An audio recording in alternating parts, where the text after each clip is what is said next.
نہیں ہے، یہ بہت بڑا سبق۔ تو میں آپ کو پورا اسلام 2 حدیثوں سے بتا دیتا ہوں، ایک ابتدا ایک انتہا۔ ایک ہی سوال میرے نبی سے پوچھا گیا، یا رسول اللہ مل اسلام، اسلام کیا ہے؟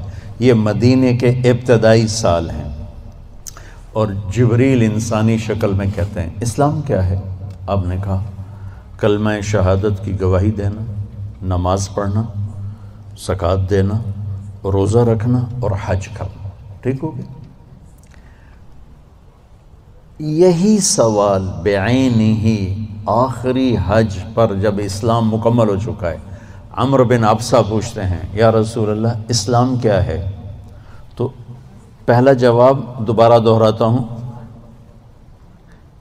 کلمہ شہادت، کلمہ توحید کی گواہی دینا، نماز پڑھنا، زکوٰۃ دینا، روزہ رکھنا، حج کرنا۔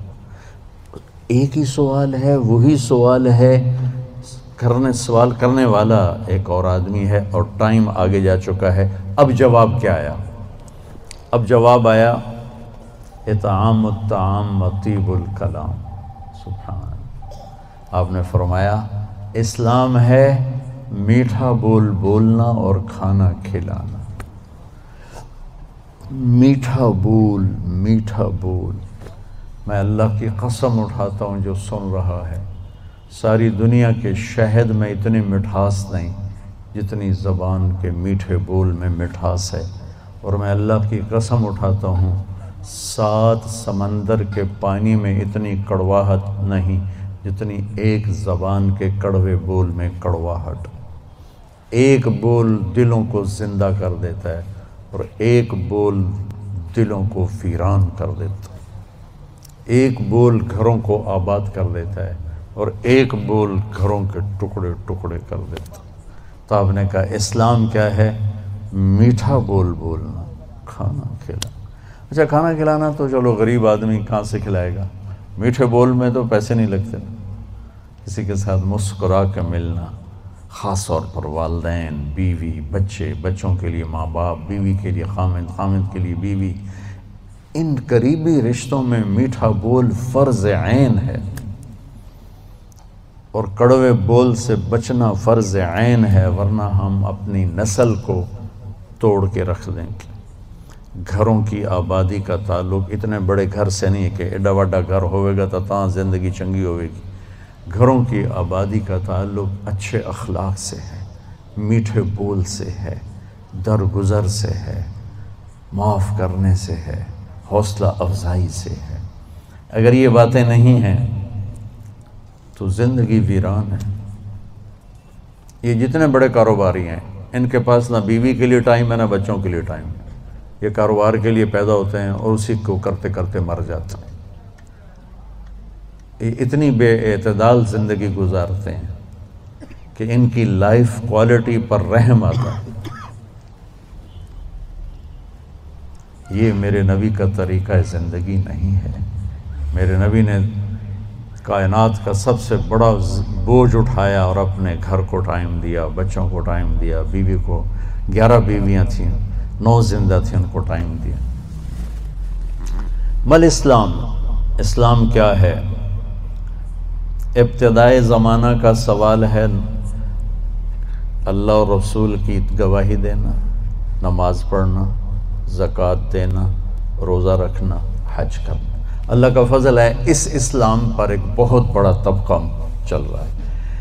اب آیا پیک والا اسلام، پہلی جماعت سے چلتے چلتے ایم اے پر پہنچ گئے، پی ایچ ڈی پر پہنچ گئے۔ یا رسول اللہ مل اسلام؟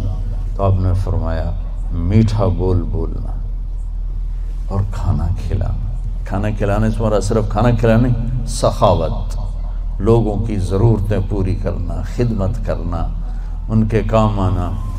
ایک فقیر آیا، یا رسول اللہ ضرورت مند ہو۔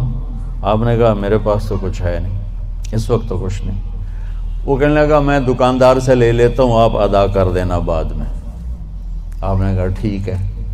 تو حضرت عمر پیچھے سے بولے یا رسول اللہ یہ بھی کوئی انصاف کی بات؟ آپ کے پاس ہو تو آپ خرچ کریں، ہے نہیں تو اگلے دا ادھار سرتے چاہتے بہ جاؤنا۔ یا رسول اللہ یہ کام ٹھیک نہیں۔ تو ایک وہاں صحابی بیٹھے تھے عبداللہ بن حذیفہ، کہنے لگے یا رسول اللہ ٹھوک کے رکھو، انفق ولا تخش من ذی العرش اقلالا، یا رسول اللہ خرچ کرتے آئیں اور اللہ سے کمی کا ڈر نہ کریں۔ تو آپ نے مسکراتے ہوئے فرمایا بہذا امرت، مجھے بھی میرے رب نے اسی کا حکم دیا ہے۔ اللہ کو سخی سے پیار ہے، بخیل سے نفرت۔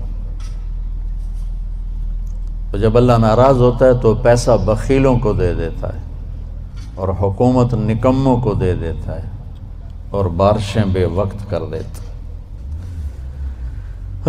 موسیٰ علیہ السلام نے پوچھا یا اللہ ہمیں کیسے پتہ چلے گا کہ تو ناراض ہے؟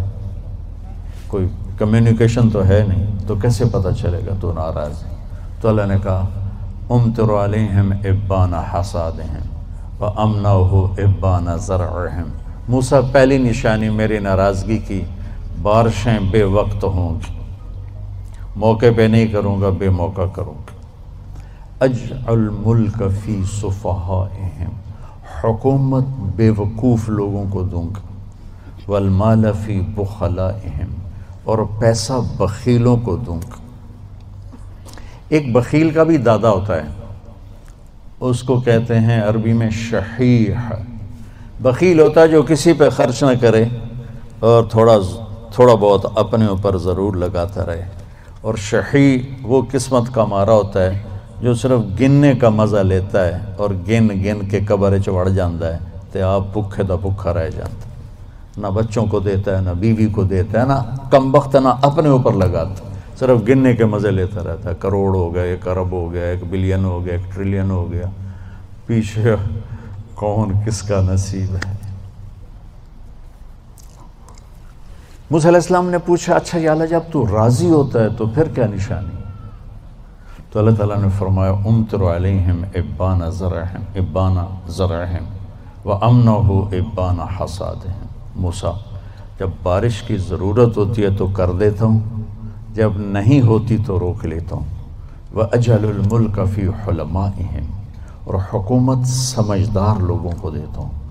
وَالْمَالَ فِي سُمَحَائِهِمْ، اور پیسہ سخیوں کو دیتا ہوں جو لوگوں پہ خرچ کرتے ہیں، لوگوں کی ضرورتوں کو خیال کرتے ہیں، اپنے سامنے کھانے رکھنے سے پہلے ان گھروں کو بھی سوچتے ہیں جہاں چولہا نہیں جل رہا، اپنی بیٹی کے ہاتھ پیلے کرنے سے پہلے ان بیٹیوں کو سوچتے ہیں جن کے بالوں میں چاندی آ گئی اور ان کے ماں باپ ان کو رخصت کرنے کے لیے کچھ نہیں ہاتھ میں رکھا۔ امام زین العابدین کا انتقال ہوا تو ان کو غسل دینے لگے تو ان کی کمر پہ نشان تھے بوریاں اٹھانے کی، بوریاں۔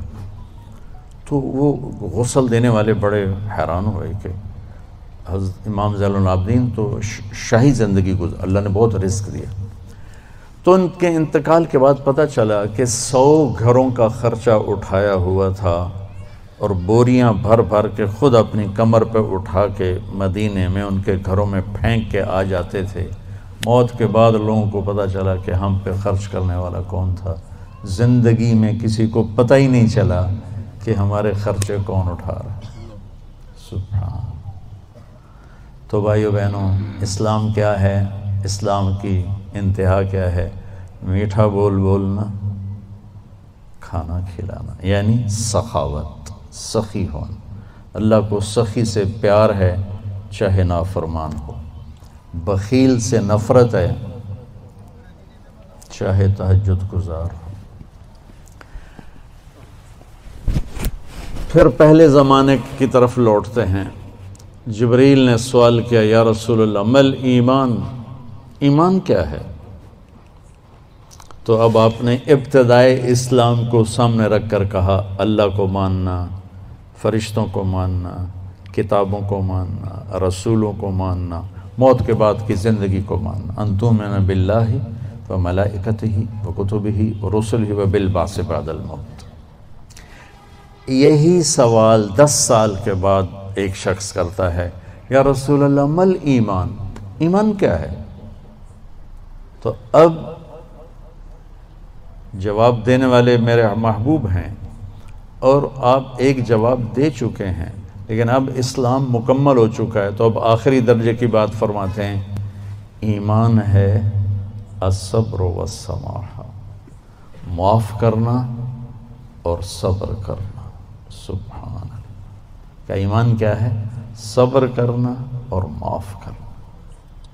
تو بھائیو، اگر ہم یہ 2 ٹپس لے لیں تو ہمارے گھر خوبصورت، ہماری لائف کوالٹی خوبصورت، ہماری نسلیں خوبصورت، ہمارے رشتے خوبصورت، امیر غریب کے گھر میں خوشی ہوگی۔ ناگواری آئے صبر کرے، زیادتی ہو جائے معاف کرے، آپ کی زندگی خوبصورت ہو جائے۔ یہ 2 چیزیں جو میرے نبی نے بتائی ہیں کہ لائف کوالٹی کو خوبصورت بنانے کے لیے۔ دیکھو، زندگی کا خوبصورت ہونا الگ میٹر ہے اور گھر ایسا ہونا یہ الگ میٹر ہے۔ چیزوں کا عمدہ ہونا یہ الگ چیز ہے، اور انسان کی زندگی کا خوبصورت ہونا یہ الگ چیز۔ یہ 2 الگ چیزیں ہیں۔ ہماری ساری طاقت لگ رہی ہے کہ گاڑی ایسی ہو، گھڑی ایسی ہو، کپڑا ایسا ہو، برانڈڈ ہو، ہماری زندگی بڑی اچھی ہو۔ زندگی اچھی نہیں ہوگی، چیزیں اچھی ہوں گی۔ زندگی اچھی ہونے کے لیے در مصطفیٰ پہ جھکنا پڑے گا۔ لَقَدْ كَانَ لَكُمْ فِي رَسُولِ اللَّهِ أُسْوَةٌ حَسَنَةٌ۔ اگر تمہیں زندگی اچھی گزارنی ہے نا تو میرے نبی کے پاس آؤ، وہ تمہیں ڈیفنس سے نہیں ملے گی، کماڑی سے نہیں ملے گی، چھوٹے بڑے کاروباروں سے نہیں ملے گی، ہیرے کی انگوٹھی میں نہیں ہے، وہ میرے نبی کی غلامی میں ہے، جس کو میرے نبی لے کر آیا۔ خوبصورت زندگی۔ تو یہ 2 باتیں جو میں نے بتائی ہیں یہ اسلام کا حسن ہے، زندگی کو خوبصورت بنانے والی چیزیں ہیں کہ ہم اپنی زندگی کو، پوری زندگی کو اسلام بنائیں۔ کیسے؟ میٹھا بول، غیبت چھوڑ دیں، جھوٹ بولنا چھوڑ دیں، دھوکہ دینا چھوڑ دیں، گالی دینا چھوڑ دیں، غصہ چڑھا ہے تو بے عزت نہ کریں، سنبھل کے لفظ بولیں، اپنے رشتوں میں والدین کے پاؤں دھو کر پئیں، ان کی دعائیں لے لیں۔ ماں باپ کی دعا وہاں پہنچا دیتی ہے جہاں بیت اللہ کی ساری زندگی کی بندگی بھی نہیں پہنچاتی۔